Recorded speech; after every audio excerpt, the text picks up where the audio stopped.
우리 오늘 귀한 찬양을 인도해 준 우리 손장로님 위해서 우리 한번 영광의 박수 하나님. 우리 교회의 토스카니니 같은 유명한 지휘자가 탄생했습니다. 제가 음악 공부하면서 제일 존경하고 좋아했던 사람이 토스카니니인데 우리 손장로님이 그렇게 된 것 같습니다. 너무너무 얼마나 좋은지 감사합니다. 우리가 축복의 통로가 되기 위해서는 미랄의 교훈을 우리가 잘 새기면은 우리 자신이 모두가 축복의 통로가 됩니다.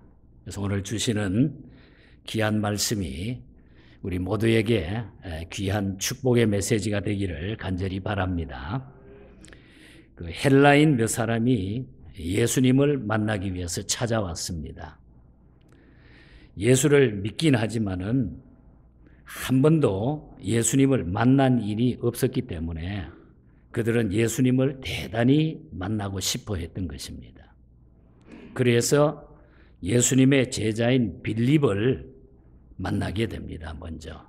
그래서 빌립을 만나가지고 어떻게 하면은 예수님을 만나 뵐 수 있는가를 의논했고, 또 빌립은 이것을 또 동료인 안드레에게 알려주게 되고, 그리고 이 두 사람은 함께 예수님께 찾아가서 이렇게 헬라인들이 예수님을 만나고 싶어 합니다 하는 전후 사정을 예수님한테 다 말씀을 드렸습니다.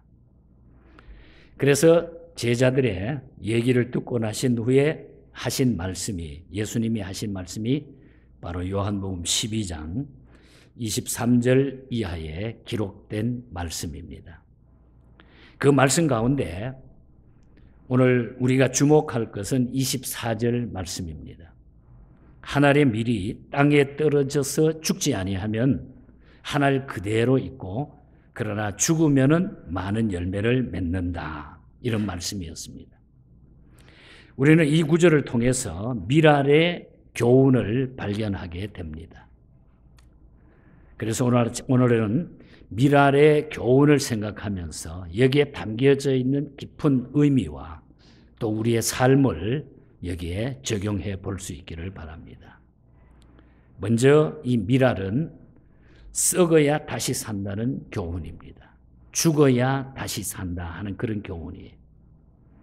하늘의 밀이 땅에 떨어져 죽지 아니하면 하늘 그대로 있고, 우리가 이 말씀은 아주 보편적인 원리고 자연 법칙입니다. 밀알뿐이겠습니까? 모든 씨앗들은 땅에 떨어져서 썩고 죽어야 싹이 나게 돼 있죠. 주먹만한 고구마가 되든 겨자씨만한 아주 작은 씨앗이든 땅에 떨어져야 싹이 나고 잎이 피게 되는 겁니다. 땅에 떨어진다고 하는 것은 무엇을 의미할까요? 죽음, 희생, 포기를 의미하는 겁니다. 이것은 곧 뭘 말하고 하냐면 예수 그리스도의 희생과 죽음을 뜻한다는 거죠.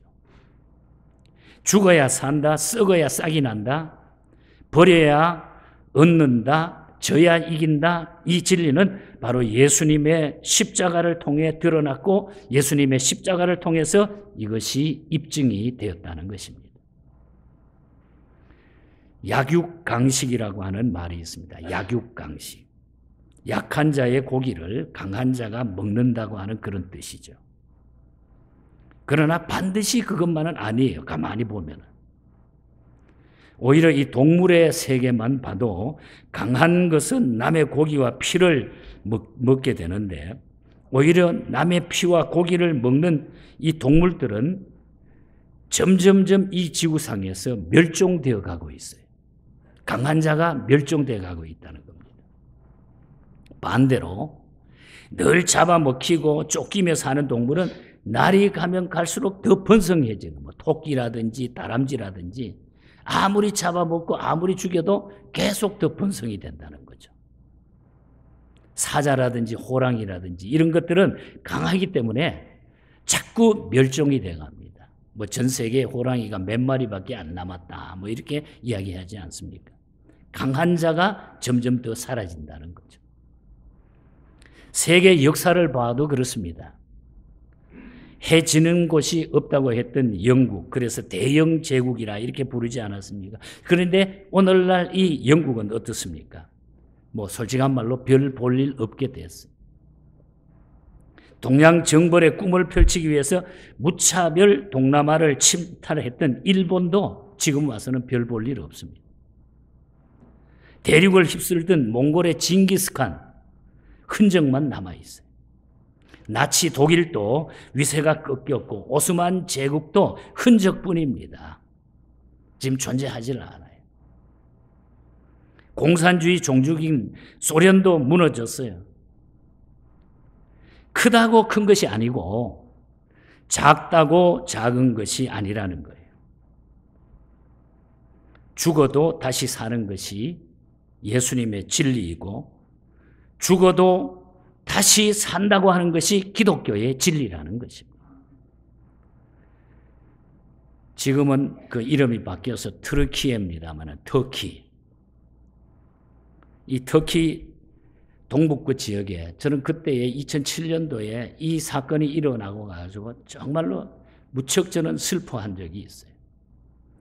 터키 동북 지역에 그 마라티아에서 교회를 개척하고 성경을 번역해가지고 반포하면서 사역을 했던 틸만이라고 하는 선교사가 있어요. 그 부인은 수잔나인데 그 둘 부부가 터키에 들어가가지고 교회를 세우고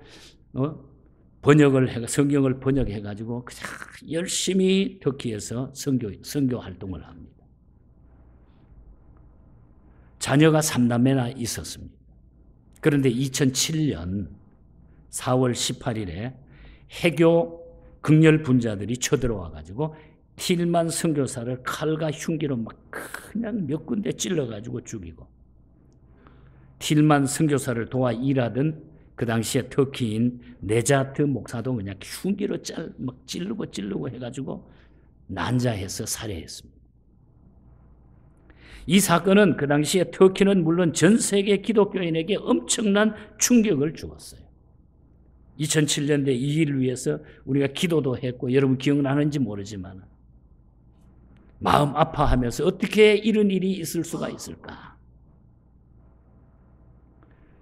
수잔나 틸만 선교사의 부인 수잔나가 장례식이 끝난 뒤에 기자들이 그 부인에게 수잔나에게 물었습니다. 앞으로 어떻게 할 것입니까?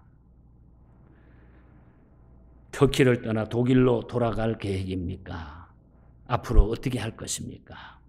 그때에 부인되는 수잔나는 이런 감동적인 이야기를 합니다. 제 남편 틸만은 터키를 너무너무 사랑했습니다.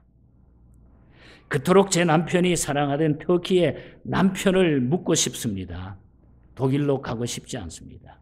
터키 정부가 허락만 해주면 저도 남편 곁에 같이 있고 싶습니다. 이곳에서 일하다가 이곳에서 남편 곁에 묻히고 싶습니다. 남편이 사랑했던 터키 사람을 저도 사랑하기 때문입니다. 이렇더라도 나는 사랑합니다. 제 남편을 죽인 사람들은 자신들이 어떤 일을 했는지 모르고 있습니다. 언젠가는 자신들의 잘못을 깨닫게 될 것입니다. 예수님이 자신을 못 박은 사람들을 용서하신 것처럼 저도 그들을 용서하고 싶고 솔직한 제 심령입니다. 이런 이야기를 했어요. 제가 들은 바로는 그 후에 이 사건 후에 터키인들 중에서는 알라와 예수를 비교하는 사람들이 너무너무 많아졌다고 그럽니다. 이 사건 때문에. 그리고 예수 그리스도의 사랑이 위대하다는 것을 말하는 사람들이 특별히 젊은 세대에 그것이 많이 파고 들어가기 시작했습니다.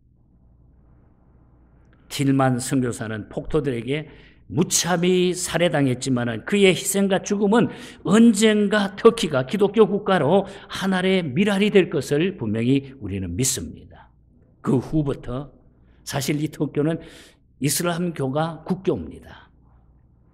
거기는 다른 것도 섬기면 큰일 나는 나라입니다. 그런데 이 일 이후부터 해교 이 이슬람 국교가 돼 있는 나라부터 이 제일 종교에 대한 자유함이 거기에 주어지기 시작을 하는 거예요.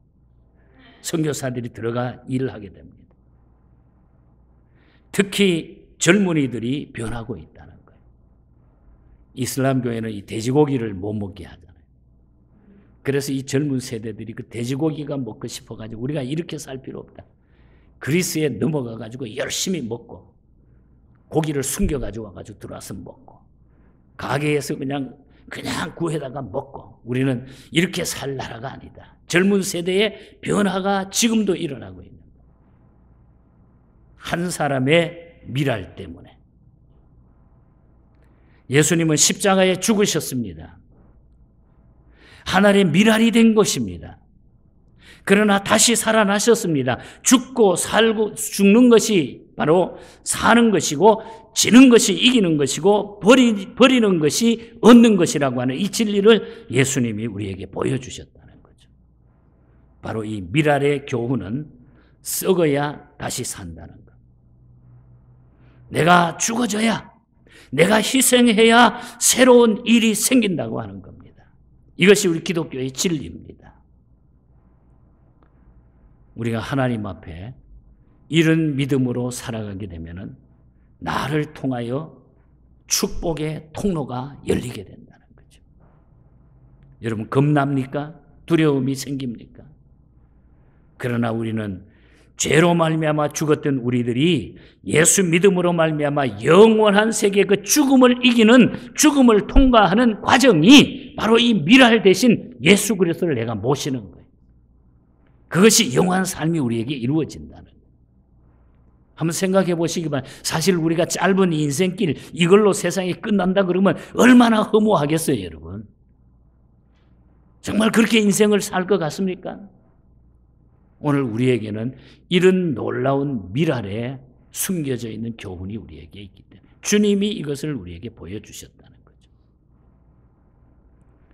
그 다음에는 한 알의 밀이 썩어서 100이 된다는 교훈이에요. 100배가 된다는 교훈입니다. 죽으면 많은 열매를 맺느니라. 밀이나 보리, 옥수수 같은 거 작을 때는 한 30배, 많을 때는 100배의 결실을 한다고 합니다. 농사를 지어보면 옥수수 한 알 내지 두 알 심었는데 그 한 자루에 벌써 옥수수 하나만 해도 얼마나 됩니까? 100개 아니야 200개도 넘습니다. 하나가 100이 넘게 된다는 거예요. 그런데 중요한 것은 땅에 떨어져서 죽고 썩어야 100배가 된다는 거예요. 땅에 떨어져 죽어야.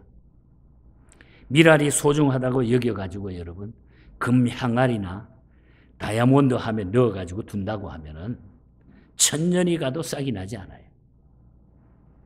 제 아무리 고상하고 값비싼 인생이라고 해도 세상을 다 사고 남을 돈이 있다고 해도 금고 안에 넣어두면 아무 의미와 가치가 없다는 것입니다. 우리가 21세기에 와서 세계 최대의 부자는 우리가 마이크로소프트 빌 게이츠라고 우리가 알고 있어요. 정말로 훌륭하고도 돈도 많이 벌었던 사람. 그가 이미 2000년대 초에 벌었던 총 자산이 580억 불. 그 이상입니다. 엄청난 돈을 벌었던 사람이. 이분이 19살 때, 빌 게이츠가 19살 때 1975년에 자기가 다니던 하버드 대학을 중퇴하게 됩니다. 그리고 폴 앨런이라고 하는 여자와 결혼을 해가지고 1,500달러 자본금을 가지고 1,500불의 자본금을 가지고 작고 부드러운 회사라고 하는 마이크로소프트 회사를 설립하게 됩니다.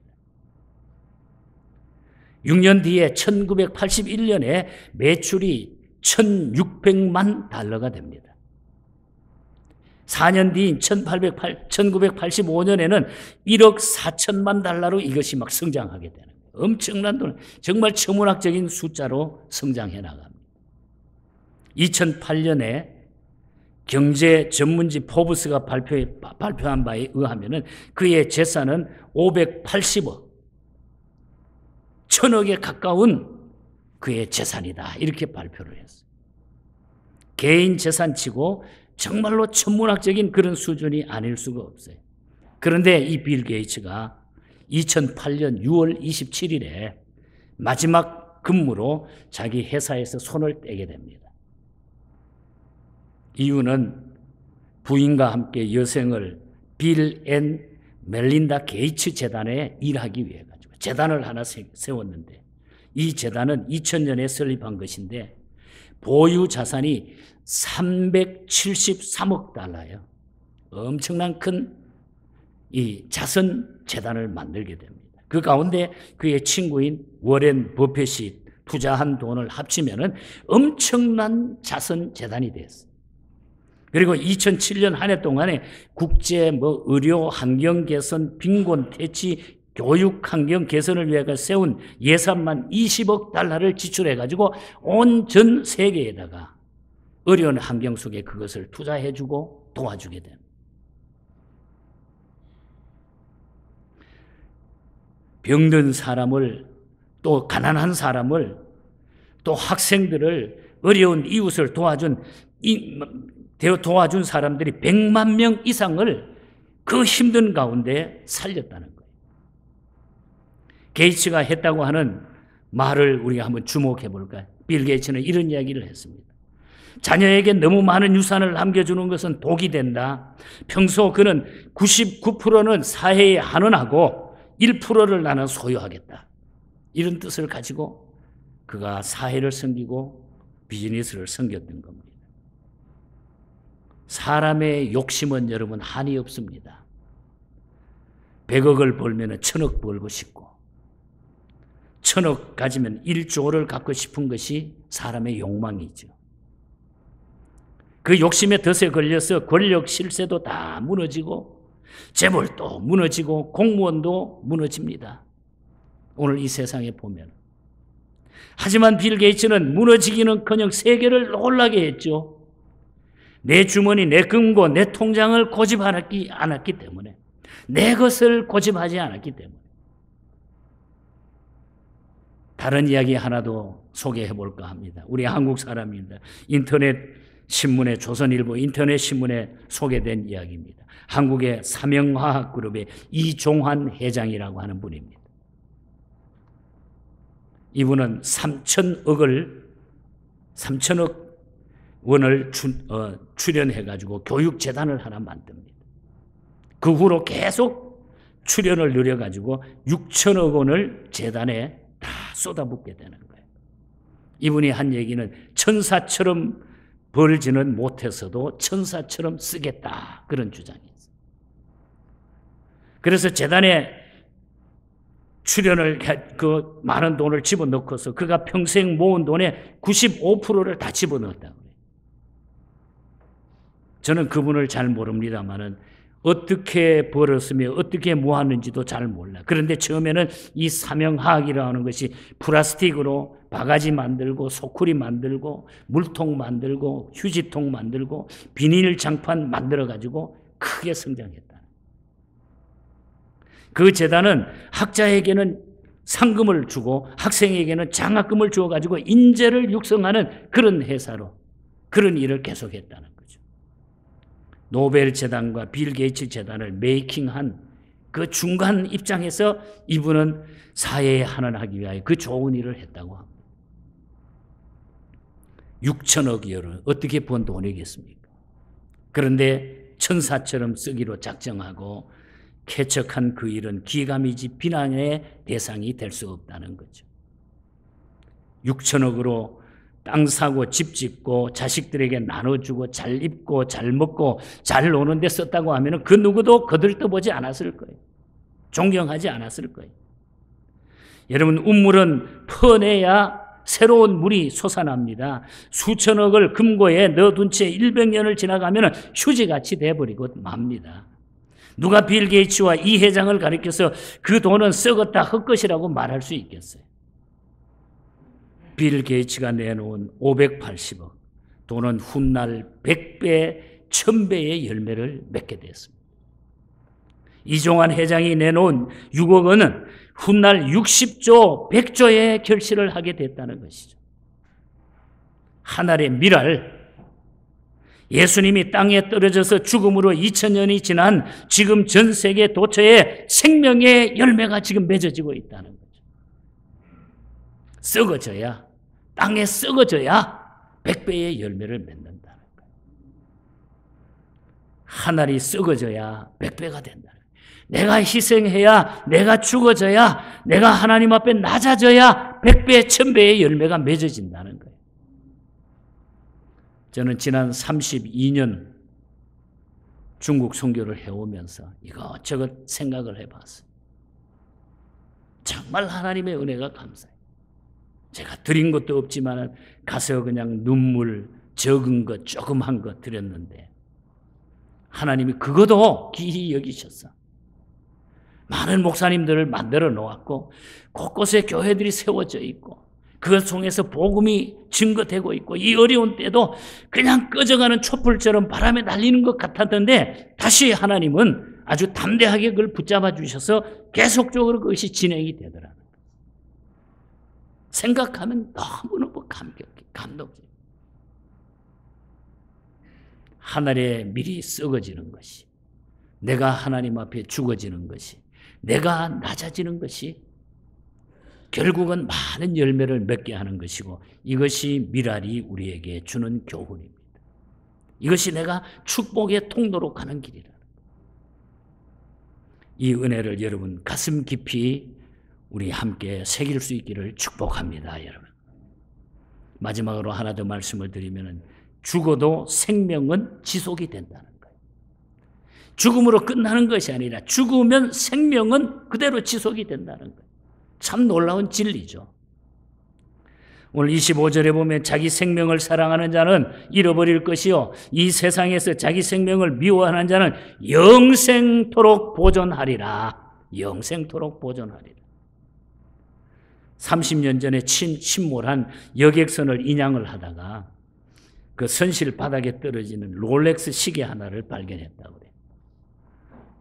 그런데 물기를 닦고 깨끗하게 해가지고 흔들어 봤더니 초침이 가더라는 거예요. 시계가 가더라는 거예요. 30년 됐는데 물속에서.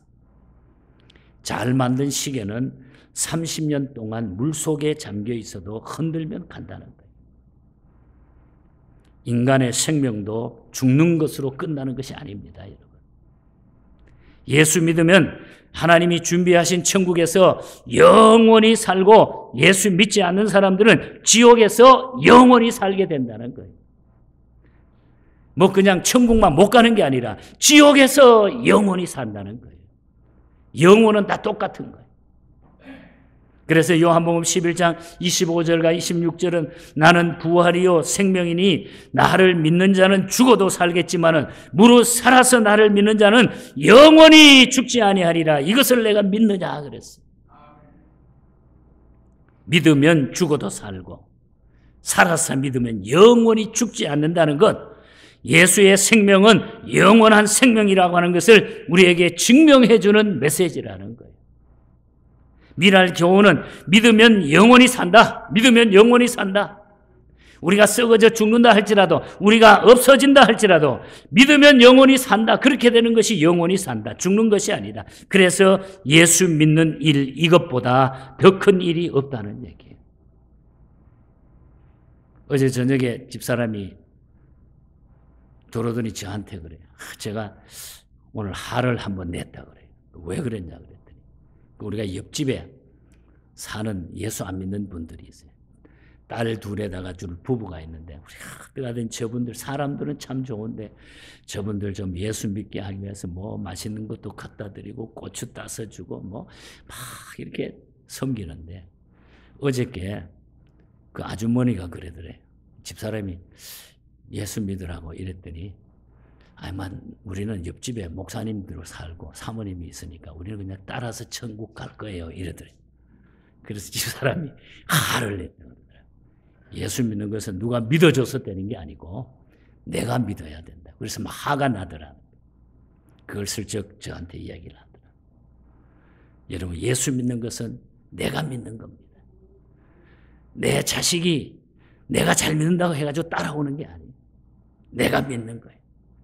그래서 예수 믿는 일보다 이거보다 더 큰 일이 어디에 있겠습니까? 어떤 여행 가이드에 보니까 죽기 전에 꼭 가봐야 될 건 뭐 10곳이라고 하는, 뭐 해마다 좀 달라집니다만 그 가운데 보니까 뭐 미국에는 그랜드 캐년.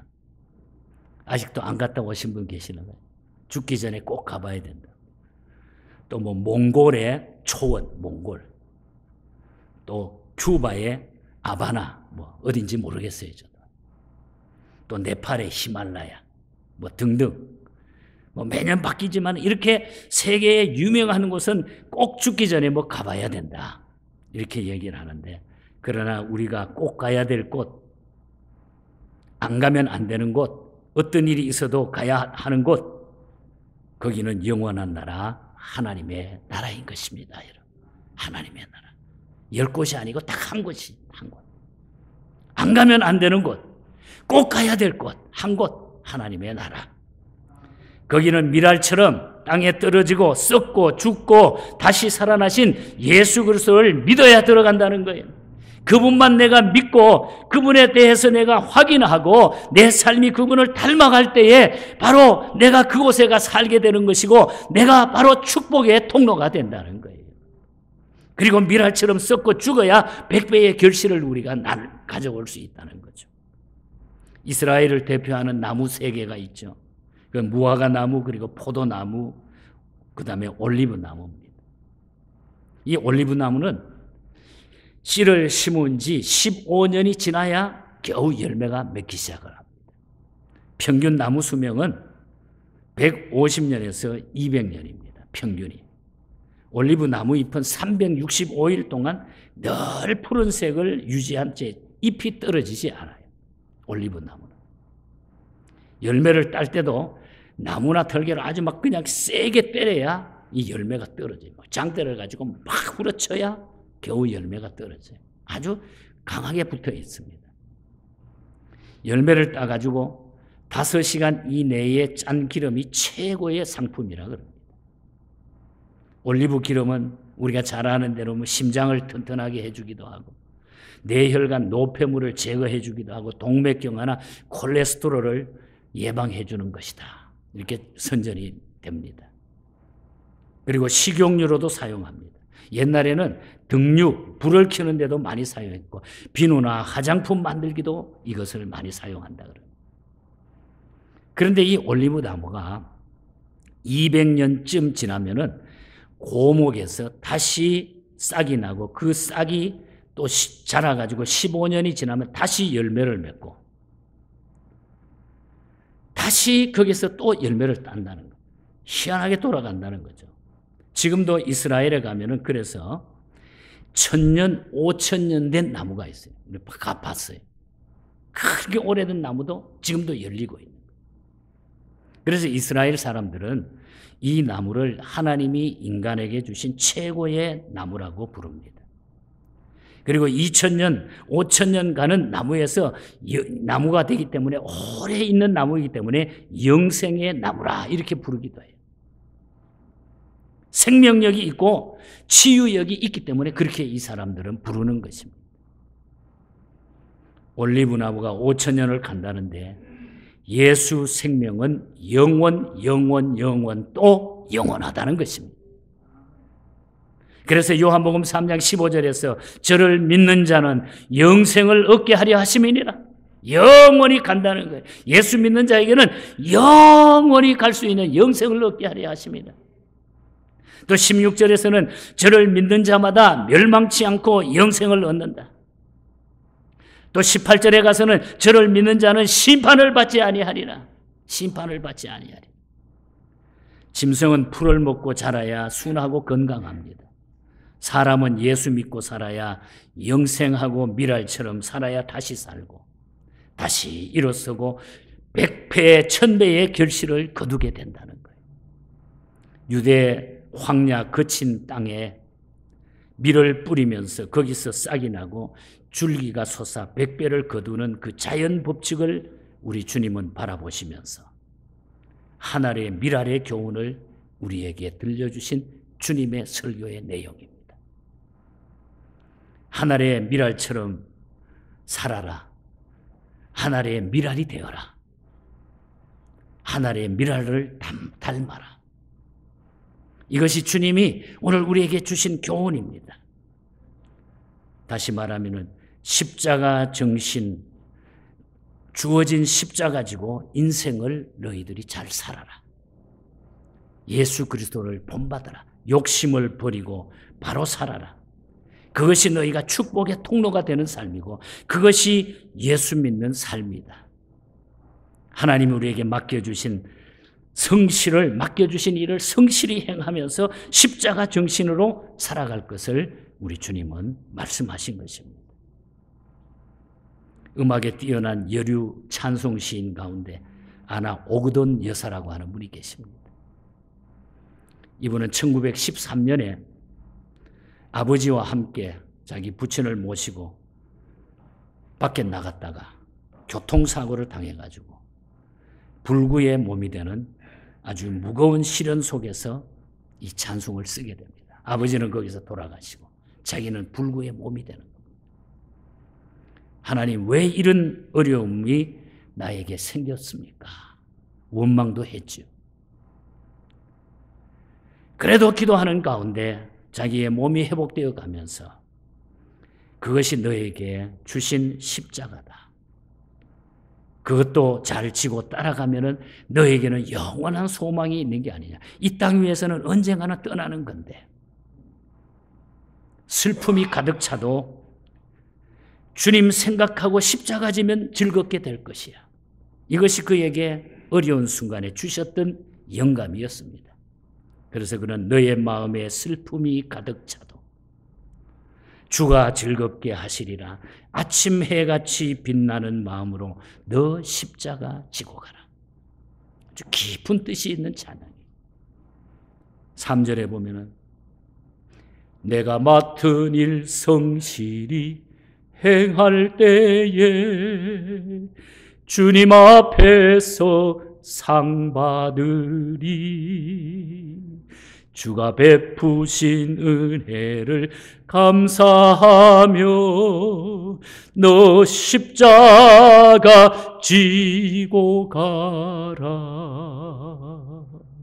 즐거운 마음으로 십자가 지고 가라.